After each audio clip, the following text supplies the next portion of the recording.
딸아이가 초등학교 2학년이 되면서 조금씩 철이 들어가는 것 같았지만 집안 문제는 여전히 복잡했다. 특히 시어머니와의 관계는 날이 갈수록 더 힘들어졌다. 시어머니는 우리 동네에서 걸어서 10분 거리에 살고 계셨다. 처음엔 가까워서 좋다고 생각했다. 아이도 할머니를 자주 볼 수 있고 급한 일이 있을 때 도움을 받을 수도 있을 것 같았다. 하지만 현실은 전혀 달랐다. 남편이 집에 있을 때의 시어머니는 정말 다정한 할머니였다. 아이를 보며 우리 손녀 참 예쁘다라고 하시며 머리를 쓰다듬어 주시고 나에게도 며느리 고생 많다라며 웃으시곤 했다. 남편은 그런 어머니의 모습을 보며 흐뭇해했다. 우리 엄마 정말 착하시지 않냐라고 말하곤 했다. 하지만 남편이 회사에 가고 나면 시어머니는 완전히 다른 사람이 되었다. 갑자기 찾아오셔서는 집 구석구석을 훑어보시며 요즘 젊은 며느리들은 집 정리도 제대로 못한다라고 혼잣말을 하셨다. 아이 앞에서도 엄마가 해주는 반찬이 맛있냐? 할머니가 해주는 게 더 맛있지? 라고 물어보시곤 했다. 딸아이는 처음엔 할머니 말에 대답을 잘 안 했다. 하지만 시어머니는 계속해서 엄마는 요리를 잘 못하시는구나. 엄마 옷차림이 좀 이상하지? 라는 식으로 말씀하셨다. 아이는 점점 그런 말들을 흡수하기 시작했다. 어느 날 딸아이가 나에게 엄마 할머니가 엄마 싫어하는 것 같아라고 말했을 때 가슴이 철렁했다. 아이의 순수한 눈빛에서 혼란스러움이 보였다. 할머니는 좋아하고 싶은데 할머니가 엄마를 싫어하는 것 같으니까 어떻게 해야 할지 모르겠다는 표정이었다. 시어머니의 이런 태도는 점점 더 노골적이 되었다. 남편이 없을 때 찾아오셔서는 요즘 우리 아들이 많이 피곤해 보이던데라고 하시며 나를 째려보셨다. 마치 내가 남편을 힘들게 한다는 식으로 말씀하시는 것 같았다. 또 다른 날엔 집에서 아이 교육을 제대로 시키고 있는 거냐라고 물어보시며 요즘 아이들은 할머니 말도 잘 안 듣더라고 하셨다. 가장 힘든 건 아무도 내 말을 믿어주지 않는다는 것이었다. 남편에게 이런 일들을 말하면 엄마가 그럴 리 없어. 내가 오해한 거 아냐? 엄마는 원래 직설적이시긴 하지만 나쁜 뜻은 아니실 거야 라고 덧붙이기도 했다. 남편 앞에서는 정말 다정한 시어머니의 모습만 보여주셨으니까 남편이 내 말을 믿지 않는 것도 어쩌면 당연했다. 그런 날들이 반복되던 어느 화요일 오후였다. 딸아이와 함께 동네 카페에 들어갔는데 시어머니가 친구분들과 함께 앉아 계시는 걸 발견했다. 피하고 싶었지만 이미 시어머니가 나를 보신 상태였다. 어머 며느리네라고 하시며 손을 흔드셨다. 친구분들 앞에서는 역시나 다정한 할머니의 모습이었다. 우리 며느리가 참 예쁘죠? 손녀도 할머니 닮아서 이쁘고라고 하시며 웃으셨다. 하지만 그 말 속에는 묘한 뉘앙스가 있었다. 며느리가 카페도 자주 다니고 여유롭겠네요 라고 하시는 말에서 은근한 비아냥이 느껴졌다. 친구분들은 그런 걸 눈치채지 못하는 것 같았지만 나는 확실히 알 수 있었다. 시어머니의 목소리 톤이나 표정에서 집에서 놀고 먹는다는 식의 의미가 숨어 있었다. 그런데 그때 시어머니의 친구 중 한 분이 웃으면서 말씀하셨다. 아이고 요즘 며느리들 얼마나 바쁜데. 집에서 아이 키우고 살림하는 것도 보통 일이 아니지. 며느리한테 좀 잘해줘야지라고 하셨다. 다른 친구분도 맞장구를 치시며 맞아 며느리 고생이 제일 크다니까라고 하셨다. 순간 시어머니의 표정이 묘하게 변하는 것을 봤다. 친구들 앞에서는 계속 웃고 계셨지만 눈빛이 차갑게 변한 걸 놓치지 않았다. 나는 그 자리에서 빨리 벗어나고 싶었다. 아이가 피곤해하는 것 같아서 먼저 가볼게요 라고 인사를 드리고 나왔다. 카페를 나서면서 묘한 기분이 들었다. 시원한 것 같기도 하고 씁쓸한 것 같기도 했다. 시어머니의 친구들이 나를 두둔해 주신 것은 고마웠지만 동시에 다른 사람들 눈에도 시어머니가 며느리한테 잘 안 해주는 게 보인다는 뜻이었다. 그게 더 서글펐다. 집으로 돌아가는 길에 딸아이가 물어봤다. 엄마 할머니가 왜 그렇게 말해? 아이도 카페에서의 분위기를 어느 정도 눈치챈 것 같았다.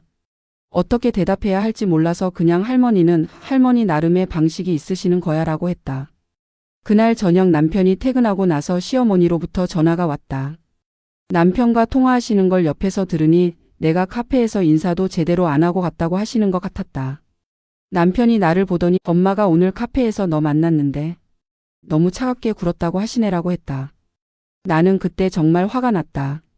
내가 언제 차갑게 굴었다는 건지 오히려 시어머니가 친구들 앞에서 나를 은근히 깎아내리신 건 아무 말씀도 안 하시는 건지. 하지만 이런 말을 해봐야 남편은 또 네가 예민하게 받아들이는 거 아냐? 라고 할 게 뻔했다. 그날부터 나는 시어머니와 거리를 두기 시작했다. 굳이 찾아뵙지도 않고 시어머니가 오셔도 필요한 말만 했다. 딸아이 앞에서도 할머니께 인사드려라는 정도의 말만 하고 더 이상 시어머니를 기쁘게 해드리려고 애쓰지 않았다. 처음에는 시어머니도 별 말씀이 없으셨다. 하지만 몇 주가 지나자 남편을 통해 불만을 표현하시기 시작했다. 며느리가 요즘 너무 대바라지고 버릇없다. 예전엔 그래도 살갑게 굴었는데 요즘엔 완전히 남이다라는 식으로 말씀하신다고 했다. 남편은 그런 어머니 말씀을 들으면서 곤란해했다. 엄마가 서운해하시는 것 같은데 좀 더 잘해드리면 안 될까? 라고 조심스럽게 물어봤다. 하지만 나는 더 이상 그럴 마음이 없었다. 시어머니가 원하시는 며느리가 되려고 5년 동안 노력했는데 이제는 지쳤다고 솔직하게 말했다. 남편은 그런 내 말을 듣고 한동안 말이 없었다. 아마 어머니와 아내 사이에서 어떻게 해야 할지 모르겠다는 표정이었다. 나는 남편을 원망하지는 않았다. 시어머니가 남편 앞에서는 정말 다른 모습만 보여주셨으니까 남편이 진실을 알기는 어려웠을 것이다. 요즘 시어머니와 마주치면 서로 어색하다. 딸아이도 그런 분위기를 눈치채는지 할머니를 만나면 조금 위축되는 것 같다. 그게 가장 마음 아픈 일이다. 아이에게는 할머니가 좋은 추억이 되어야 하는데 어른들의 갈등 때문에 그렇지 못하게 된 것 같아서다. 지금도 가끔 시어머니가 집에 오신다. 하지만 예전처럼 친근하게 대화하지는 않는다. 서로 필요한 말만 주고받을 뿐이다. 시어머니도 나에게 더 이상 집안일에 대해 이래라 저래라 하시지 않는다. 어쩌면 이게 서로에게 편한 관계일지도 모른다. 하지만 가끔은 아쉬운 마음도 든다. 처음 결혼했을 때는 정말 좋은 시어머니가 되어주셨으면 하는 마음이 컸다. 시어머니도 나를 진짜 딸처럼 여겨주시면 얼마나 좋을까 생각했다. 그런 관계를 꿈꿨지만 현실은 그렇지 않았다. 지금 생각해보면 시어머니도 나름의 어려움이 있으셨을지도 모른다. 아들을 다른 여자에게 빼앗겼다는 생각이나 며느리가 자신의 방식과 다르다는 것에 대한 불편함 같은 것들 말이다. 하지만 그렇다고 해서 아이 앞에서까지 며느리를 깎아내리는 것은 옳지 않다고 생각한다. 요즘 나는 내 방식대로 살려고 한다. 시어머니께 잘 보이려고 무리하지도 않고 그렇다고 해서 예의에 어긋나게 행동하지도 않는다. 딸아이에게는 할머니도 나름의 마음이 있으시니까 이해해보자라고 말해주곤 한다. 아이가 어른들의 복잡한 감정에 휩쓸리지 않았으면 좋겠다. 언젠가는 시어머니와의 관계도 좀 더 편해질 날이 올까? 지금은 잘 모르겠다. 하지만 더 이상 상처받지 않으려고 선을 그어놓은 지금의 관계가 나에게는 가장 편하다. 5년 동안 시어머니의 눈치를 보며 살았던 것에 비하면 지금이 훨씬 마음이 편하다. 결혼 생활이라는 게 정말 복잡하다. 나와 남편만의 문제가 아니라 양가 부모님, 친척들까지 모든 관계를 다 신경 써야 한다. 특히 시어머니와의 관계는 며느리에게 정말 큰 숙제인 것 같다. 앞으로도 이런 일들이 계속 있을 테지만 나는 더 이상 시어머니의 기분에 맞춰서만 살지는 않을 것이다. 가장 중요한 건 우리 가족의 평화다. 남편과 딸아이 그리고 나 자신이 행복할 수 있는 방향으로 살아가고 싶다. 시어머니와의 관계도 그런 범위 내에서 적당한 선을 유지해 나갈 생각이다. 나는 회사를 다니는 워킹맘이다. 시어머니는 같은 동네에 살아 자주 얼굴을 마주쳤다. 그리고 늘 내게 이렇게 말씀하셨다. 너를 딸처럼 여긴다. 처음엔 참 고마운 말이었다. 친정엄마처럼 편하게 대해 주시겠다는 뜻으로 들렸으니까. 하지만 시간이 지나면서 깨달았다. 그 말은 딸처럼 아낀다는 뜻이 아니라 편하게 부려먹겠다는 뜻일지도 모른다는 걸. 시어머니는 특히 아이 문제에 있어서 한치도 물러서지 않았다. 밥을 어떻게 먹이는지, 낮잠을 얼마나 재우는지, 옷은 왜 그렇게 입히냐까지 사사건건 간섭했다. 애는 이렇게 먹여야지. 옷을 그렇게 얇게 입히면 감기 걸린다. 요즘 엄마들은 너무 자기 편한 대로만 하려 한다. 마치 내 아이를 키우는 게 아니라 시어머니의 지침대로 움직여야만 하는 것 같았다. 딸처럼 편하게 여긴다는 건 결국 거리낌 없이 요구하고 지시할 수 있다는 뜻이었다. 딸아, 이것도 좀 해줘. 딸처럼 여기니까 이런 말도 하는 거야. 그 말은 곧 명령이 되었다. 명절 준비, 시댁 청소, 빨래, 심지어 시아버지 병원 모시고 가는 일까지.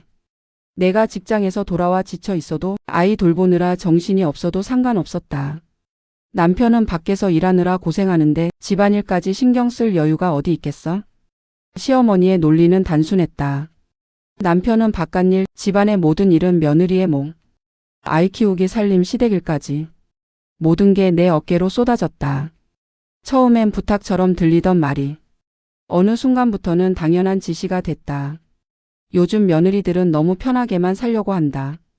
우리 때는 시집 와서 이런 건 다 당연하게 했는데. 심지어 아이 앞에서도 나를 혼내셨다. 남편에게 하소연해도 소용없었다. 어머니가 널 진짜 딸처럼 여기시니까 그러는 거야. 고마워해야지. 어머니 성격이 원래 그러셔. 나쁜 뜻은 아니야. 결국 딸처럼 여긴다는 말은 나를 가족으로 받아들인다는 뜻이 아니었다. 그건 친딸처럼 편하게 부려먹겠다는 선언이었다.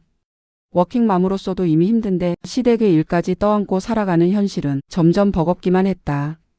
결정적인 사건은 지난달에 일어났다. 몇 달간 준비해온 중요한 프레젠테이션이 있는 날. 아이가 갑자기 열이 났다. 남편은 출장을 가 있었고 나는 어쩔 수 없이 시어머니께 아이를 맡기고 회사로 향했다. 발표는 성공적이었다. 하지만 끝나고 걸려온 전화는 싸늘했다. 아이가 하루 종일 엄마 찾으면서 울었어. 열도 나고 보채는데 어떻게 엄마가 일을 우선시할 수 있냐. 그리고 마지막으로 덧붙이셨다. 너를 딸처럼 생각하니까 이렇게 말하는 거야. 남이었으면 흉만 봤을 거다. 그 말을 듣는 순간 가슴이 답답해졌다. 나도 아픈 아이 두고 일터에 나간 게 편했을 리 없었다. 형편상 맞벌이를 해야 하는 현실 때문에 늘 죄책감을 안고 살아왔는데 시어머니는 그런 내 마음은 헤아리지 않으셨다. 더 황당했던 건 내가 그럼 일을 그만두고 아이만 볼까요? 라고 했을 때 시어머니가 하신 말씀이다. 얘야, 남자 혼자 일해서 어떻게 먹고 사니? 요즘 세상의 여자도 일해야지. 한 입으로 두 말. 어디에 장단을 맞춰야 될지 모르겠다. 며칠 뒤 출장에서 돌아온 남편에게 이 모든 걸 털어놨지만 돌아온 대답은 뻔했다. 어머니도 걱정돼서 그러신 거야. 아이 아픈데 엄마가 없으니까. 그래도 내가 조금만 더 이해해줬으면 좋겠어. 결국 모든 건 내 탓이었다. 더 참을성 있게, 더 이해심 깊게, 더 희생적으로 행동해야 하는 게 이 집안의 불문율이었다. 그제야 모든 게 명확해졌다.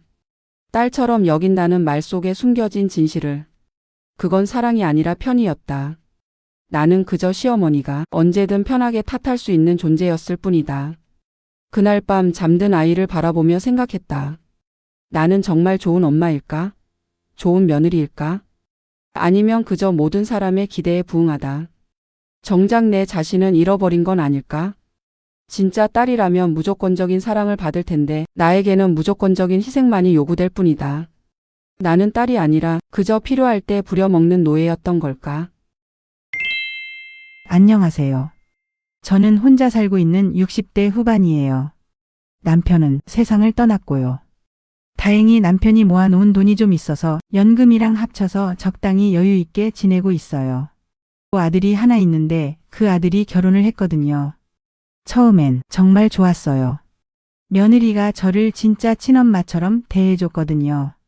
엄마하고 부르면서 애교도 부리고 말도 예쁘게 하고. 엄마, 오늘 날씨 좋은데 산책 같이 가요. 엄마, 제가 엄마 좋아하는 반찬 해왔어요. 엄마, 요즘 어떻게 지내세요? 전화라도 자주 드릴게요. 친딸도 없는 저로서는 정말 고마웠어요. 며느리가 이렇게 잘해주니까 저도 며느리가 너무 예뻤죠. 아들도 행복해 보이고 손주들도 귀엽고 정말 이보다 좋을 수 없다고 생각했어요. 근데 요즘 제가 너무 예민한 건지 아니면 정말 뭔가 이상한 건지 모르겠어요. 시작은 정말 소소했어요. 며느리가 일주일에 한두 번씩 장 보러 가자고 연락을 해요. 처음엔 너무 좋았죠. 며느리가 저를 챙겨주는구나 싶었어요. 엄마, 오늘 마트 세일하는데 같이 가요. 엄마 혼자 무거운 거 들기 힘드시잖아요. 이렇게 예쁘게 말하는데 어떻게 거절하겠어요. 근데 마트에 가면 어쩐지 카트가 금방 꽉 차요. 며느리가 이것저것 권하니까 저도 모르게 하나둘 담게 되더라고요. 엄마, 이거 우리 집에 필요한데 하나만 담아도 될까요?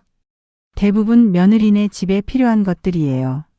계산하고 나오면 며느리가 웃으면서 말해요. 엄마, 제가 지갑을 깜빡해서 먼저 계산 좀 해주세요. 제가 나중에 꼭 드릴게요. 근데 며느리한테서 아무 소식이 없더라고요. 한두 번은 깜빡할 수도 있다고 생각했죠. 며느리가 워낙 잘해주니까 그럴 수도 있다고 생각했어요. 그리고 아들이랑 손주들 먹는 건데 사줄 수도 있다고 생각했죠. 외식도 그래요. 며느리가 한 달에 적어도 두세 번은 연락해요.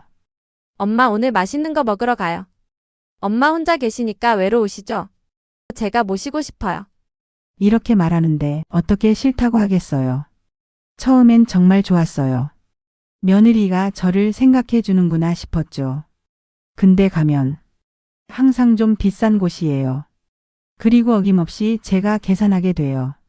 며느리는 웃으면서 말해요. 엄마 다음엔 제가 꼭 살게요. 오늘은 엄마가 내주세요. 근데 다음은 없어요. 계속 이런 식이에요. 그리고 이게 제일 심각한데요.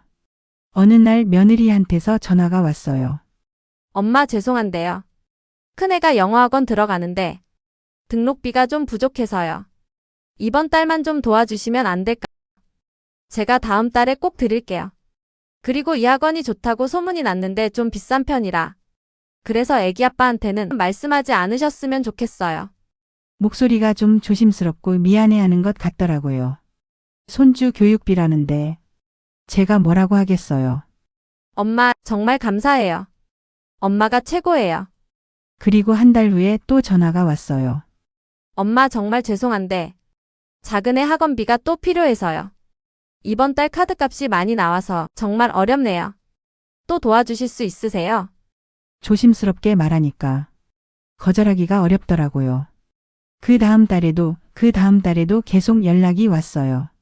처음에는 빌린다고 했는데 어느 순간부터는 갚는다는 말도 없이 그냥 도와달라고만 하더라고요. 한 달에 적게는 60만 원, 많게는 100만 원씩. 제가 계산해 보니까 총 연간 1000만 원 정도 나간 것 같아요. 더 이상한 건 며느리 본인은 여유롭게 사는 것 같더라고요. 피부과 관리도 받고 옷도 자주 사더라고요. 백화점에서 쇼핑도 하고. 그게 나쁘다는 게 아니에요. 젊은 사람들은 그럴 수 있죠. 근데 본인은 그렇게 쓰면서 저한테는 계속 애들 학원비가 부족하다고 하는 게 좀 이상하지 않나요? 아들이 돈을 못 버는 것도 아니에요. 나름 괜찮은 회사 다니고 생활하는데 전혀 문제 없을 것 같거든요. 결국 참다 아들한테 말을 했어요. 며느리 없을 때요. 요즘 며느리가 자꾸 애들 학원비 명목으로 돈을 달라고 하는데 집에 무슨 일 있냐고요. 그랬더니 아들이 깜짝 놀라더라고요. 애들 학원비는 자기가 다 내고 있다고. 그 순간 별별 생각이 머리를 스치더라고요. 아들은 며느리한테 얘기해 보겠다고 했어요. 며칠 후 아들한테서 전화가 왔어요. 목소리가 힘이 없었어요. 엄청 싸웠다고 하더라고요. 그 돈이 어디에 쓰인 건지 물어봤어요. 아들 말로는 며느리 개인 용돈으로 쓴 것 같다고 하더라고요. 피부과 마사지, 네일, 옷 그런 거요.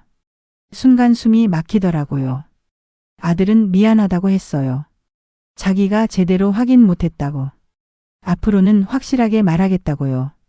마음이 복잡하더라고요. 아들이 미안해하니까 오히려 제가 더 미안해지는 거예요.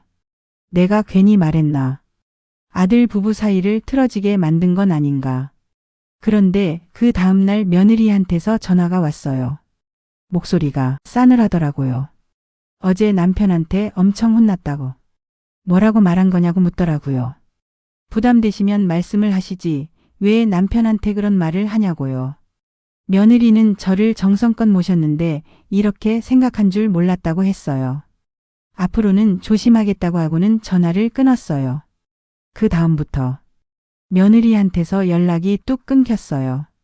예전에는 매일같이 연락하던 며느리가 이제는 전화도 안 해요. 아들도 사이에 끼어서 힘들어 보이고. 일주일쯤 지나서 아들이 혼자 집에 왔어요. 아들 부부 사이는 괜찮냐고 물었어요.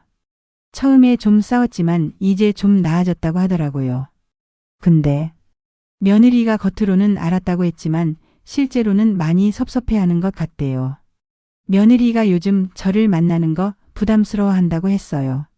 시간 좀 주면 나중에 다시 천천히 관계 회복할 수 있을 거라고요. 제가 뭘 잘못한 건가요? 그렇게 친하게 지냈던 며느리가 이제는 저를 피하는 것 같아요. 아들은 저를 이해해주고 미안해하고 며느리한테 말도 해줬는데 왜 이렇게 마음이 편하지 않은 걸까요? 그냥 모른 척 계속 주면서 살았어야 했나요?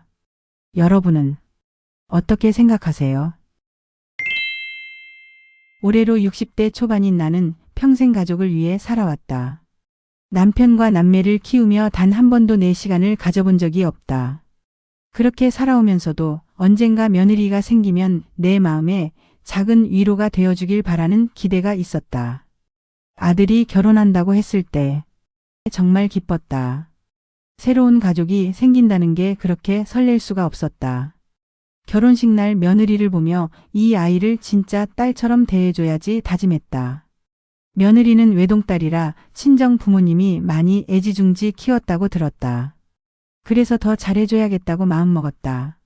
나는 며느리에게 금팔찌를 선물했다. 내가 시집 올 때 받았던 것보다 훨씬 좋은 걸로 준비했다. 며느리는 전혀 기대하지 않았던 건데 감사하다며 눈물까지 글썽였다. 어머니 이렇게까지 해주시면 어떡해요? 그 모습이 너무 예뻐서 나도 덩달아 울컥했다. 결혼하고 한 달쯤 지났을까.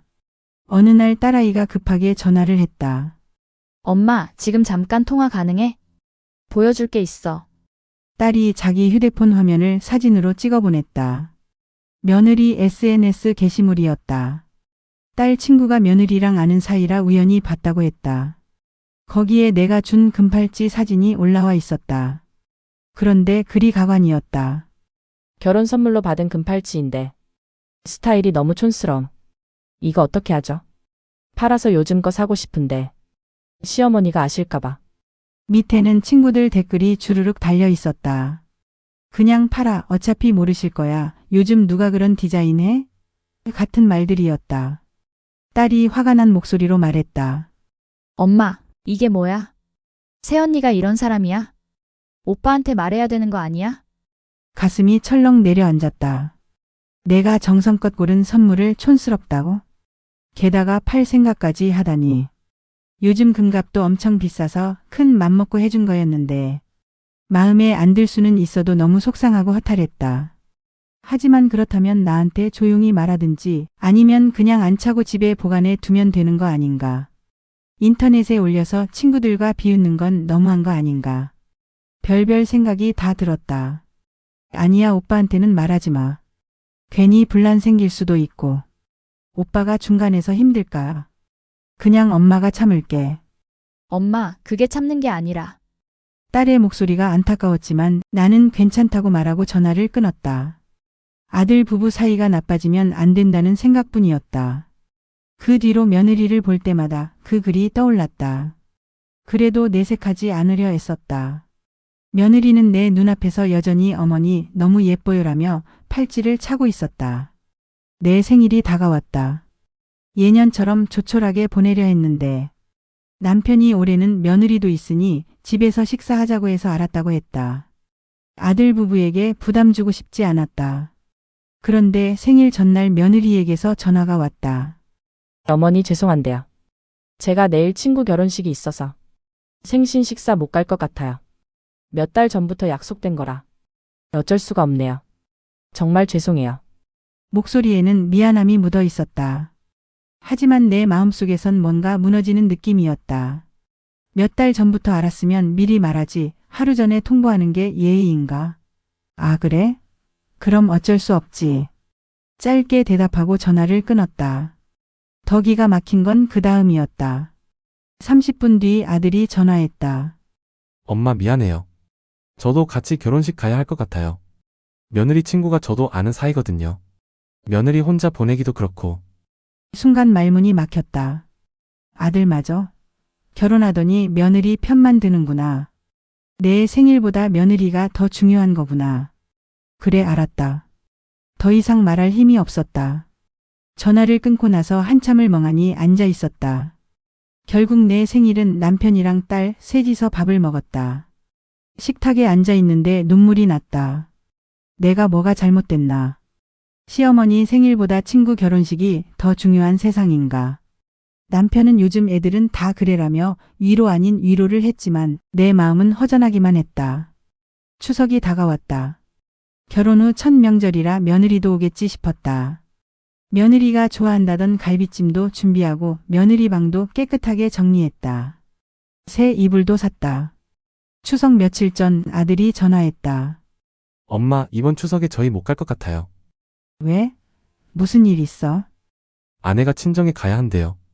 장모님이 혼자 계시잖아요. 그래, 친정 어머니가 혼자시면 걱정되겠지. 그럼 이번에 연휴도 긴데 사돈집 갔다가 같이 오면 되지. 사실 이번에 장모님이랑 여행 가기로 했어요.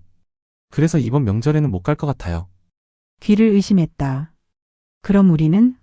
아들아, 첫 명절인데. 시댁은 와야 하는 거 아니야? 며느리 친정 어머니만 외로우시니? 우리도 외롭다. 결혼했으면 며느리가 시댁에 오는 게 당연한 거 아니니? 엄마, 며느리가 스트레스 받으면 저도 힘들어요. 그냥 이번 한 번만 이해해 주세요. 시댁 오는 게 스트레스라고? 전화를 끊고 나서 한참을 멍하니 앉아 있었다. 이게 뭐지? 결혼하면 명절은 시댁에 오는 게 당연한 거 아닌가? 며느리 친정 어머니만 외롭고 우린 안 외로운가? 생일도 안 왔는데 명절까지? 명절 당일 집은 조용했다. 내가 며칠 동안 준비한 음식은 식탁에 가득했지만 빈자리가 너무 컸다. 남편은 괜히 TV만 켰고 나는 부엌에 서서 창밖을 바라봤다. 더 기가 막힌 건 저녁 무렵이었다. 엄마, 새언니 SNS 봐. 지금 친정에서 완전 신나게 놀고 있던데. 며느리가 친정에서 찍은 사진이 여러 장 올라와 있었다. 친정 엄마랑 활짝 웃으며 찍은 셀카, 친정 동네 예쁜 카페에서 찍은 사진, 우리 엄마랑 힐링 중 역시 집이 최고라고 적혀 있었다. 딸이 화난 목소리로 말했다. 엄마, 시어머니는 스트레스고 친정 엄마는 힐링이야? 이게 말이 돼? 오빠도 완전 새언니 편만 들고. 딸에게는 괜찮아, 신경 쓰지 말라고 했지만 사실 마음이 너무 아팠다. 며느리에게서 전화가 왔다. 어머니 죄송한데 한 가지 부탁드릴 게 있어요. 뭔가 했더니 친정 어머니가 몸이 안 좋아서 병원을 알아보는 중인데 혹시 아는 곳 있으면 추천해 달라는 거였다. 병원이야 잘하는 곳 알아봐 드릴 수 있지. 그런데 그 다음 말이 문제였다. 저희가 경제적으로 여유가 없어서요. 친정 엄마 병원비가 부담이 되는데 혹시 어머님께서 조금만 도와주실 수 있으실까요? 나중에 꼭 갚을게요. 순간 귀를 의심했다. 시어머니 생일에도 안 오고 명절에도 안 오는 며느리가 친정 엄마 병원비를 시어머니한테 요구한다고.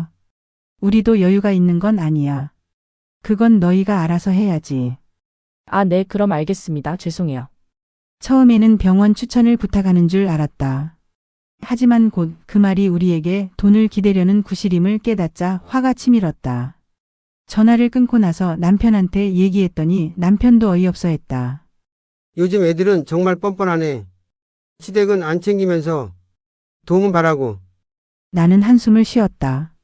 며느리 친정 어머니가 편찮으신 건 안타깝다.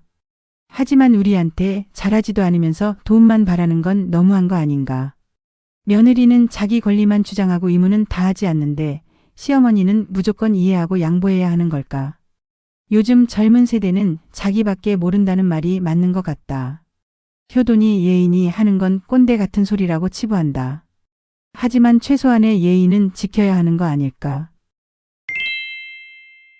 안녕하세요. 저는 30대 초반이고 결혼한 지는 이제 딱 10개월 됐어요. 오늘 제가 여러분께 들려드릴 이야기는 시어머니께 제가 너무 심하게 나간 건지 아니면 당연한 반응이었는지 모르겠어요. 그래서 여러분의 의견을 듣고 싶어요. 제 시어머니는 올해 52세요. 근데 처음 봤을 때 진짜 충격이었어요.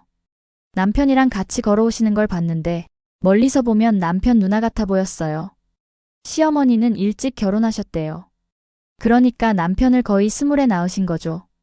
그래서 정말 젊으세요. 머리는 염색을 밝게 하셔서 웨이브까지 살려놓으셨고 메이크업도 진했어요. 빨간 립스틱에 아이라인도 진하게. 솔직히 좀 과한 느낌이었어요. 나이대에 안 맞는 스타일이랄까요? 남편이 나중에 말해줬는데 시어머니는 자기 관리를 정말 열심히 하신대요. 매일 아침 운동하시고 화장은 항상 풀 메이크업. 집에서도 거의 맨얼굴인 적이 없으시대요. 엄마는 젊게 사는 게 인생의 목표셔. 나이 들어 보이는 걸 되게 싫어하시거든. 예비시댁 첫 방문날 저는 단정하게 입고 갔어요. 흰색 블라우스에 검정 슬랙스. 화장도 자연스럽게 했고요. 근데 현관 앞에서 시어머니를 보는 순간 당황스러웠어요. 시어머니는 얼룩말무늬 원피스에 액세서리를 주렁주렁 달고 계셨거든요. 머리도 부풀려서 스타일링 하셨고 향수 냄새도 엄청 났어요. 어머, 우리 며느리. 근데 화장이 너무 수수한데? 립스틱 색깔 좀 더 진한 거 안 발라? 그래야 얼굴이 화사하지. 나 좀 봐. 나는 이렇게 빨간색 바르거든. 첫마디가 그거였어요. 식사 자리에서도 계속이었어요. 지연아, 머리 좀 손질해. 앞머리가 내려왔어. 아, 그리고 자세도 좀 펴. 등이 굽으면 늙어 보여. 나는 항상 이렇게 가슴 펴고 다니거든. 그래야 젊어 보여. 지연아, 밥 먹을 때 입 너무 크게 벌리지 마. 너무 급하게 먹으면 안 돼. 천천히 우아하게 먹어야지. 아, 그리고 웃을 때는 손으로 입 가려. 이 닦았어. 이가 좀 누렇네. 나는 미백 치약 쓰거든. 그래야 하얘져. 30분 동안 계속 뭔가를 지적하셨어요. 남편은 익숙한지 아무렇지 않게 밥을 먹고 있었고요. 웨딩드레스 고를 때도 마찬가지였어요. 시어머니가 드레스샵에 따라오셨는데 지연아, 그 드레스는 너무 수수해. 반짝거려야 예뻐. 제 눈에 예쁜 A라인 드레스를 고르니까 계속 머메이드 라인을 권하시는 거예요. 이거 입어. 이게 훨씬 섹시하고 예뻐. 그리고 가슴골도 좀 파야 해. 웨딩드레스는 화려해야지. 저는 얼굴이 동글동글하고 키도 작은 편이라 화려한 스타일은 안 어울리거든요. 속상했지만 그래도 참았어요. 결혼하고 일주일 뒤 시어머니가 신혼집 구경하러 오셨어요. 어머, 지연아. 너 그렇게 입고 있어? 집에서도 좀 신경 써야지. 나는 집에서도 항상 이렇게 입고 있어. 남편이 언제 봐도 예뻐야 돼. 또 시작이었어요. 어머, 소파가 너무 수수한데? 쿠션 좀 화려한 걸로 놓지. 집이 너무 심심해. 나는 우리 집에 쿠션, 빨간색, 금색 이런 걸로 해놨거든. 그래야 화사하지. 거울도 좀 크게 걸어. 전신 거울 있어야 해.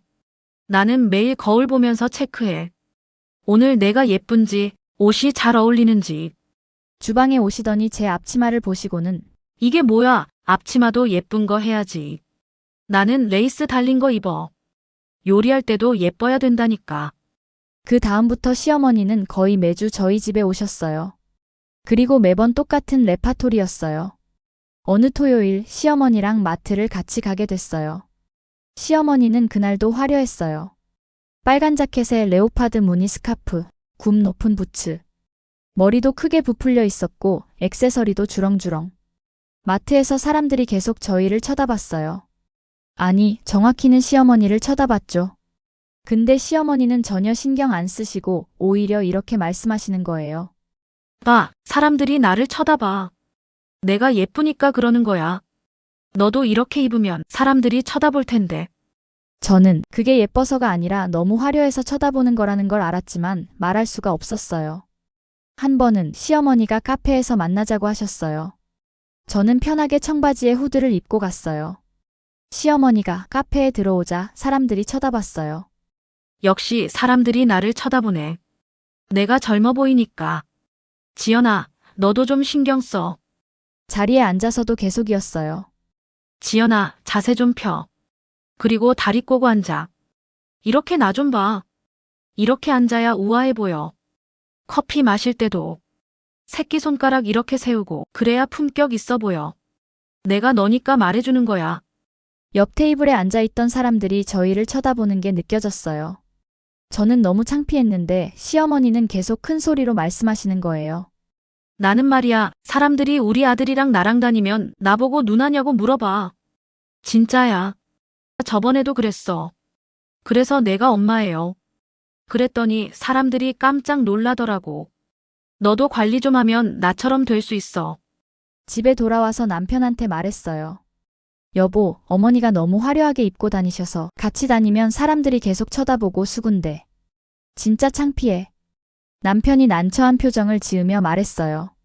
엄마가 원래 그러셔. 엄마는 자기가 예뻐서 사람들이 쳐다본다고 생각하셔. 그리고 젊어 보이는 게 엄마한테는 제일 중요한 거야. 이해해줘. 근데 매번 나한테 이래라 저래라 하시는 것도 너무 힘들어. 옷차림부터 화장, 걸음걸이까지 전부 다 지적하셔. 엄마는 너한테 잘해주고 싶으신 거야. 너도 자기처럼 예뻐졌으면 하는 거지. 나쁜 의도는 아니야. 근데 저는 그게 잘해주는 거라고 느껴지지 않았어요. 어느 일요일 시댁에서 점심을 먹게 됐어요. 식사 준비를 도우려고 주방에 갔는데 시어머니가 계속 옆에서 이래라 저래라 하시는 거예요. 좀 더 샘플에 볶아야지. 밥은 그렇게 퍼담으면 안 돼. 식탁에 앉아서 먹을 때도 마찬가지였어요. 먹는 내내 계속 지적하셨어요. 시어머니 잔소리 때문에 밥맛도 없었고 결국 그날 체했고요. 올해 추석, 시댁 식구들이 다 모였죠. 시어머니는 제 옆에 붙어서 계속 지적하셨어요. 지연아, 자세 좀 펴. 지연아, 밥 천천히 먹어. 지연아, 젓가락 좀 제대로 잡아. 시댁 식구들이 다 듣고 있었어요. 너무 창피했어요. 명절이 끝나고 며칠 뒤 시어머니가 전화하셨어요. 지연아, 명절 때 친정에서도 차례 지냈니? 네, 어머니. 그래. 친정 어머니는 명절 준비 어떻게 하시던? 나처럼 꼼꼼하게 하셔? 아니요, 저희 엄마는 좀 편하게 하시는 편이에요. 아, 그래서 네가 그렇구나. 어른들 대하는 거 제대로 안 배운 거지. 괜찮아, 내가 가르쳐 줄게. 너희 엄마가 안 가르쳐 주신 거는 내가 다 가르쳐 줄 테니까. 그 순간 참았던 게 폭발할 것 같았어요. 어머니, 제 엄마는 제대로 가르쳐 주셨어요. 어머, 화났어. 나는 나쁜 의미로 한 말이 아니라. 제 엄마 얘기는 꺼내지 마세요. 전화를 끊어버렸어요. 시어머니가 저희 집에 오신 날, 일이 벌어졌어요. 지연아, 집에서도 화장 좀 하고 있어라. 머리 좀 손질해 뒤에 튀어나왔어. 그러더니 갑자기 제 옷장을 열기 시작하시는 거예요. 너 옷 좀 보자. 내가 스타일링 좀 도와줄게. 수수한 옷만 잔뜩이네. 여자는 좀 화려하게 입어야지. 그 순간 더 이상 참을 수 없었어요. 어머니, 그만하세요. 시어머니가 놀라서 저를 쳐다보셨어요. 지연아, 왜 그래? 어머니, 죄송하지만 저 더 이상 못 참겠어요. 결혼하고 10개월 동안 어머니는 저한테 뭐라고 하셨어요? 제 옷차림, 화장, 자세, 말투까지. 하나부터 10까지 전부 다 이래라 저래라 하셨어요. 나는 너를 위해서. 위해서가 아니에요. 어머니는 저를 어머니 복제품으로 만들고 싶으신 거예요. 어머니처럼 화려하게 입고, 어머니처럼 진하게 화장하고, 어머니처럼 행동하고. 지연아, 진정해. 저는 제 모습 그대로가 좋아요. 그리고 어머니, 솔직히 말씀드릴게요. 어머니 너무 화려하세요. 같이 다니면 사람들이 계속 쳐다봐요. 어머니는 예뻐서 쳐다본다고 착각하시는데 그게 아니에요. 너무 튀어서 쳐다보는 거예요. 뭐라고? 어머니 나이에 그렇게 화려하게 입으시면 사람들이 이상하게 봐요. 그리고 제 친정 엄마 얘기하시는 것도 그만하세요. 제 엄마는 어머니처럼 화려하게 안 살아도 저한테는 세상에서 제일 멋진 엄마예요. 시어머니는 아무 말씀도 안 하시더니 그냥 나가셨어요. 그날 이후로 시어머니한테 연락이 없어요. 벌써 일주일째예요. 남편은 되게 힘들어해요. 우리 엄마한테 너무 심하게 말한 거 아니야? 너가 먼저 전화드려서 사과해. 근데 저는 제가 잘못한 건지 모르겠어요. 분명 시어머니는 저한테 잘해주고 싶으셨던 건 알아요. 근데 저는 그게 너무 힘들었어요. 제가 하는 모든 걸 지적하시고 계속 어머니 스타일을 강요하시는 게요. 시누이한테도 전화가 왔는데 언니가 우리 엄마한테 너무 심하게 말해서 엄마가 요즘 우울해하세요. 저만 이상한 건가요? 제가 참아야 했던 걸까요? 여러분은 어떻게 생각하세요? 그리고 지금 제가 어떻게 하면 좋을까요? 시어머니한테 사과해야 하나요? 비슷한 경험 있으신 분들 댓글로 조언 부탁드려요. 정말 혼란스러워요. 사실 시댁 이야기를 꺼내는 건 늘 조심스러웠습니다. 주변 사람들에게 말하면 시댁 험담하는 며느리로 보일까봐, 속은 참을성 없는 사람이라고 오해받을까봐 두려웠죠. 하지만 몇 년 동안 겪은 일들을 생각하면 마음속에만 담아두기엔 너무 힘들었어요. 이제는 누군가에게 털어놓고 조언을 듣고 싶은 마음이 간절합니다. 저는 결혼 10년 차 40대 주부입니다. 평소에는 느긋한 편이라 작은 일에도 크게 신경 쓰지 않는 성격이에요. 친구들은 저를 보고 넌 참 대범하다라고 말할 정도로 웬만한 일은 흘려보내곤 했죠. 하지만 시댁에서 보내는 시간만큼은 매번 제 인내심을 한계까지 시험하는 경험이었습니다. 처음 몇 년은 그냥 참았어요. 시집살이가 원래 이런 거겠지. 시간이 지나면 익숙해지겠지 하면서요. 그런데 시간이 흐를수록 상황은 나아지기는커녕 점점 더 심각해졌습니다. 처음에는 어머님 댁이 조금 어수선한 정도라고 생각했습니다. 나이가 들면 물건을 모으고 정리 방식이 독특해질 수 있으니까요. 제 친정어머니도 옛날 물건을 아끼시는 편이라 이해하려고 애썼죠. 세대 차이겠지 옛날 분들은 원래 아껴 쓰시는 거야 하고 스스로를 달래면서요. 그런데 하룻밤만 시댁에서 자고 돌아와도 목이 붓고 코가 막히며 비염이 심해졌습니다. 처음엔 단순한 감기인 줄 알았어요. 그런데 이상하게도 시댁을 다녀올 때마다 똑같은 증상이 반복되는 거예요. 여름이면 모기가 들끓어 잠자는 동안 계속 깨고 긁느라 제대로 잠을 잘 수 없었죠. 모기장을 쳐도 소용없었어요. 벽 틈새로 들어오는 건지 창문 방충망이 낡아서 그런 건지 밤새 앵앵거리는 소리에 시달렸습니다. 눅눅하고 오래된 침구와 냄새 나는 베개 때문에 잠자리 자체가 고역이었어요. 이불에서는 곰팡내와 섞인 듯한 묘한 냄새가 났고 베개는 누르면 푹신하기보단 축축한 느낌이 들었습니다. 한 번은 이불을 들춰보니 곳곳에 얼룩이 있었는데 언제 빨았는지도 알 수 없었죠. 그제야 깨달았습니다. 이건 단순한 어수선함이 아니라 제 건강과 생활에 실제로 영향을 미치는 심각한 문제라는 걸요. 부엌은 특히 충격적이었습니다. 처음 시댁 부엌을 봤을 때는 말문이 막혔어요. 오래된 냄비와 프라이팬, 사용하지 않는 조리도구와 장류가 한쪽에 수북이 쌓여 있었고 가스레인지 주변은 기름때로 끈적했습니다. 시어머니는 사용한 비닐과 랩, 포장지까지 씻어서 말려 다시 사용하셨어요. 처음엔 아껴 쓰시는구나 싶었는데 나중에 보니 그게 몇 년 전 것인지도 모를 정도로 누렇게 변색된 비닐들이 서랍 가득 채워져 있었습니다. 심지어 유통기한이 지난 음식도 그냥 드시고 냉장고 안은 정체 모를 까만 비닐봉지로 가득 차 있었죠. 한 번은 냉장고 문을 열었다가 깜짝 놀랐어요. 무언가 상한 음식 냄새가 확 풍겨 나왔거든요. 어머니 이건 언제 넣으신 거예요? 글쎄 얼마 안 됐을 텐데. 근데 냄새가 좀 혹시 상한 건 아닐까요? 아니야 괜찮아. 냄새 좀 나도 먹을 만해. 부엌 주변에는 음식물 찌꺼기가 남아 있었고 싱크대 배수구 주변에서는 날파리가 날아다녔습니다. 설거지를 하려고 해도 개수대가 너무 지저분해서 어디서부터 손을 대야 할지 막막했어요. 거실과 침실도 상황은 마찬가지였습니다. 오래된 가전제품들이 구석구석 쌓여 있었어요. 고장난 선풍기, 작동하지 않는 청소기, 책상 위에는 쓰지 않는 서류와 포장지, 작은 소품들이 무질서하게 늘어져 있었고 바닥에는 신문지와 잡지가 무더기로 쌓여 있었습니다. 제가 치우려고 해도 쓸 거라면 놔두라고 하시니 쉽지 않은 상황이었어요. 어머니 이 선풍기는 언제부터 여기 있던 거예요? 아 그거? 몇 년 됐지. 언젠가 고쳤을 거야. 시댁과 저희 집이 거리가 멀어서 당일치기는 쉽지 않은 상황입니다. 차로 편도 4시간 정도 걸리거든요. 그래서 명절이나 주말에 방문하면 무조건 하루는 자고 와야 했어요. 그게 매번 저에게는 고문 같은 시간이었습니다. 명절이나 주말 방문은 특히 힘들었습니다. 집안 곳곳에 퀴퀴한 냄새, 요즘엔 바퀴벌레까지 나타나기 시작했어요. 처음 바퀴벌레를 봤을 때는 정말 쏘스라치게 놀랐습니다. 밤에 화장실 가려고 불을 켰는데 벽을 타고 올라가는 걸 보고 말았어요. 그 이후로는 시댁에서 밤에 화장실 가는 것도 무서워졌습니다. 그 환경에서 잠을 제대로 자는 건 거의 불가능했어요. 아침에 일어나면 목이 붓고 코가 막혀 하루 종일 힘들었고 온몸이 가렵고 피곤했습니다. 몸과 마음이 완전히 지쳐서 집에 돌아오면 며칠은 회복하는 데 걸렸어요. 남편에게 솔직히 말해도 처음에는 엄마 집이니까 조금 참아.